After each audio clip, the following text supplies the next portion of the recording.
Ce miroase!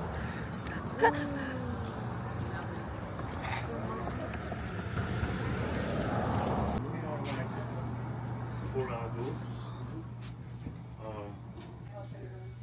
You're gonna be on day 4. You're gonna go over down. You go on and then he'll. Okay. Thank you.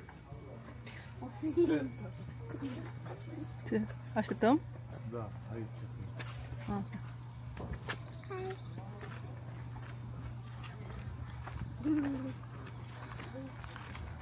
Six. Yeah? Okay. Get forward to a seat, so I've got room forward here and show us this couple here. Ah, nu suntem în ușă. Nimic. Nici numele la...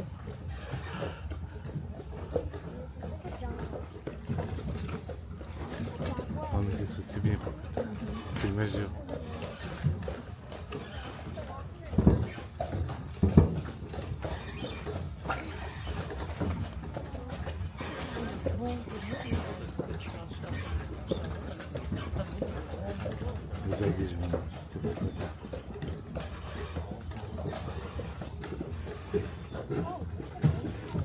Wow, ce mișto e.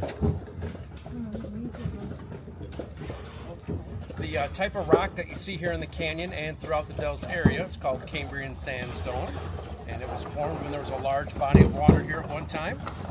It's a sedimentary rock that's kind of soft and brittle and very porous, and in some of the areas where we don't get a lot of sunlight, it'll hang on to that moisture and really helps keep it nice and cool down here on a hot day. Oh, look here. Oh, it's so tight. What? Ai grijă la mână, da? Ai grijă la mână, mami, aici. Wow, ce mișto e.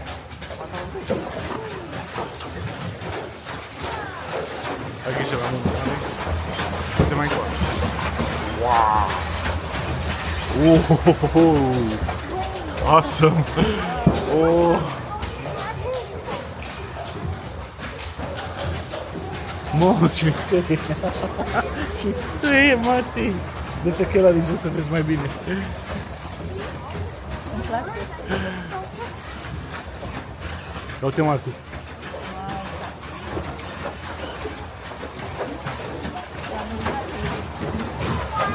Ai grijă la umeri, ai grijă la umeri aici. Uite mai fac. Uite că să nu te lovești. Ai grijă la ăla. Wow!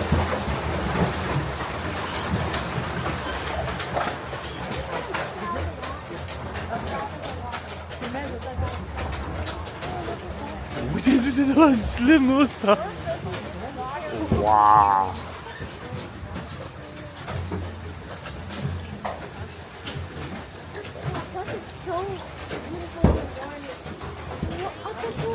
Băi, ce mișto sunt canioanele astea la ele. Îți place?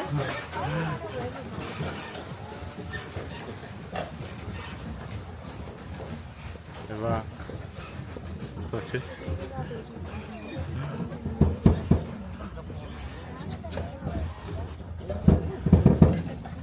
So long after the rock was formed, glaciers came into this part of Wisconsin, and as they melted and receded back to the north, those waters are what found their way down through this area, cutting out the rock, creating the canyon.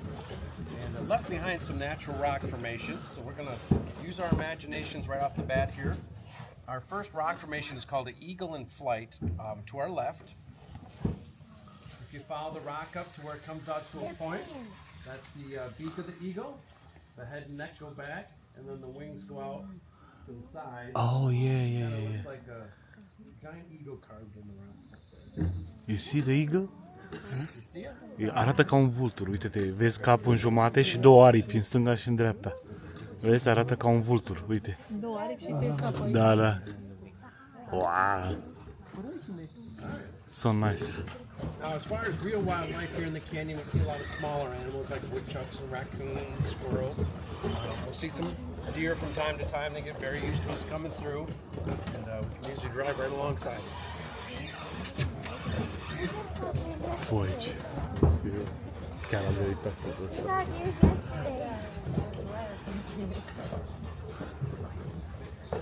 Bă, Catiston, îți dai seama că așa e și la Mare Canion? Așa e și la Canion. E mai frumos, da. Îți place, Matei? Uite-te!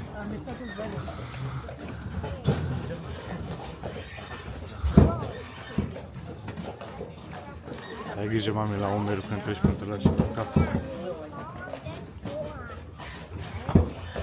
Eu te rela la cofaci ăștia.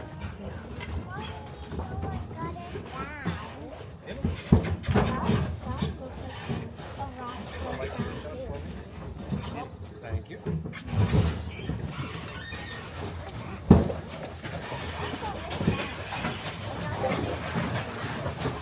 Ai grijă la ela la umeri, da? Ai grijă, mame. Poate le cămin destul. Eu? Păi n-am nu mă mai primești.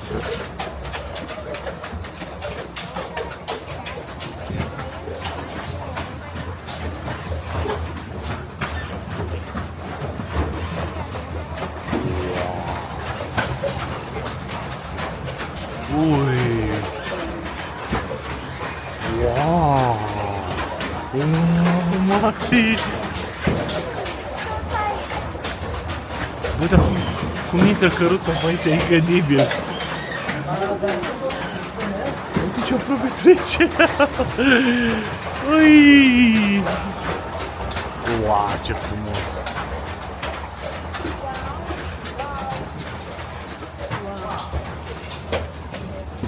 Îți place, Matei? Îți place, Matias?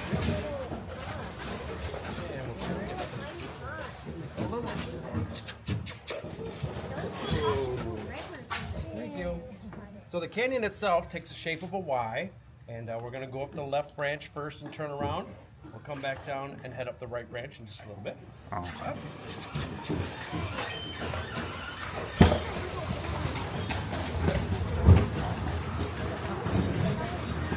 Bai, ce frumos! Să faci un video și așa. Uite așa cum facem. Dacă tu Yeah, it's like a bridge. It's like a bridge. But I feel like if you pause it,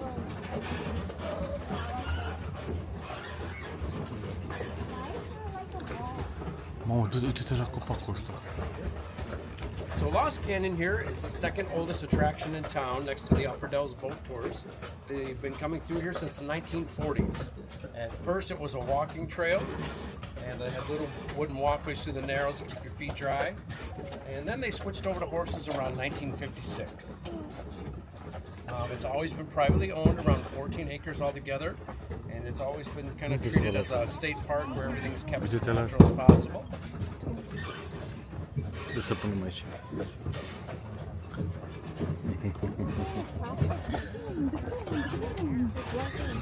I don't feel like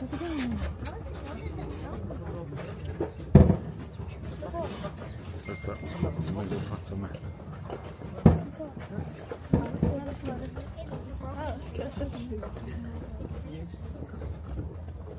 the Y just fine. Eva. Eva. Eva.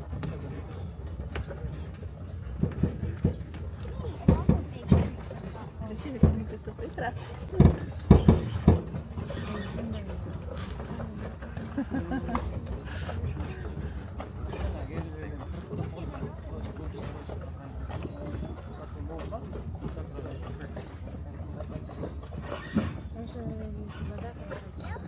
Ai ce frumos e, mă.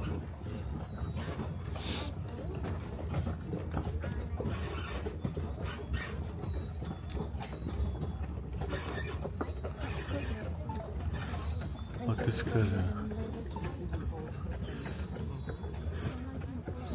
Deci seama cum e la Mare Canion? Acolo o să duce, arată cum arată aici jumătate de aia, ce mai mare. Acolo vreau să mergem.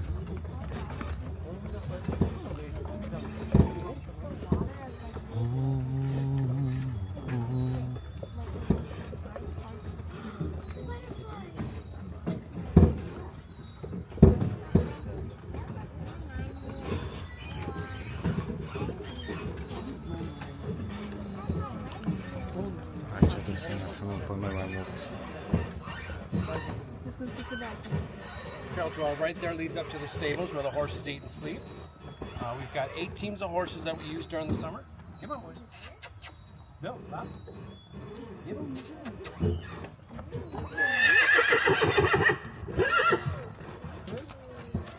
Yep. And even though it's fairly easy work for them, they work about a 3-day work week.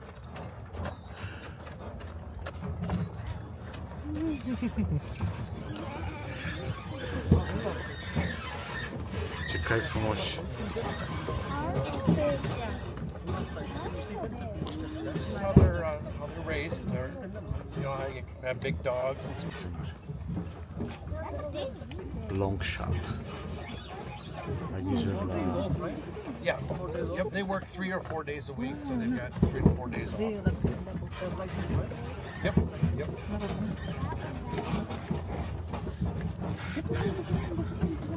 Can you ride the horse? You can. Jest They're nie not ma. comfortable No because właśnie, they're so big, no, ci não pega. but they are trained to where you Dosta can cię ride them bogać, because, bogać?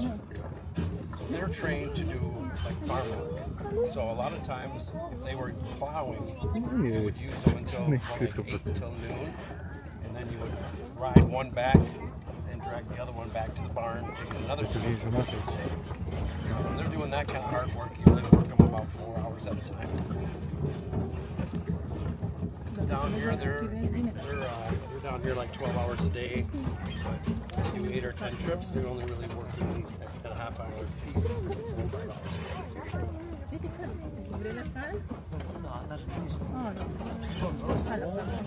No tak, w dymnym mieście, jesteśmy na filmie stop.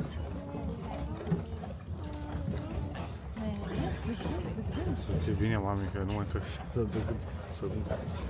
Over to our right here, you notice a large white pine hanging right off the canyon wall. A tree that's probably getting close to 100 years old or better. They say because of the tree growing so slow, the roots can work their way in and around the rocks and almost become part of the rock itself. Obviously, we get trees down from time to time, but for the most part, they really hang in there rather well. Hey, it's that one. There's an entire branch there. Like this way? Yeah, look at it. There's a branch. That fell down like this.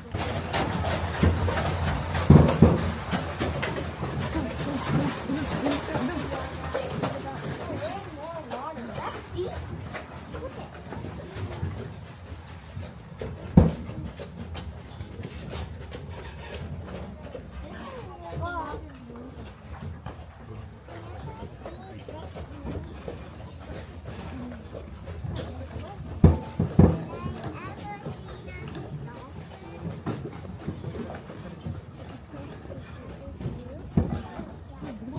Po co ty, a?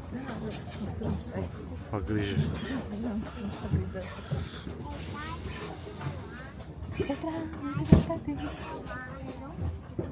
Mati, bagdeć.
Right here is a really good example of all the little tiny layers of rock. The word dells derives from a French word meaning layered rock. It's kind of how we got our name here in town. Early 1900s, it was pretty much all logging going on in this area along the river. And when tourism started kicking off in the mid-1930s, they changed the name from Kilbourne City to Wisconsin Dells. So that's kind of how we got our name here in town.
Asta. Uzma.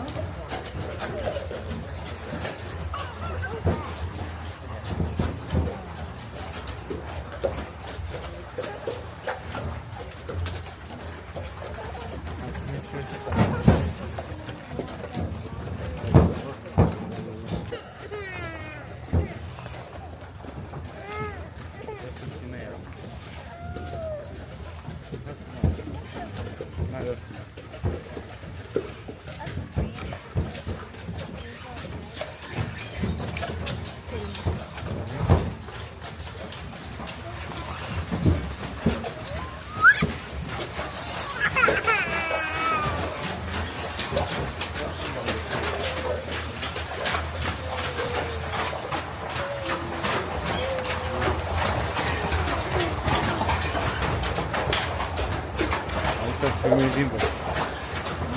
Să filmezim, bă, că am filmat aici. Hai, gata, să filmăm și noi. Asta face face detecting.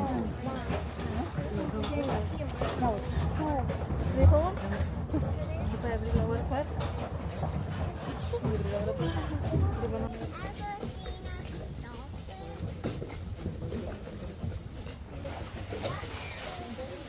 Ever seen a dolphin?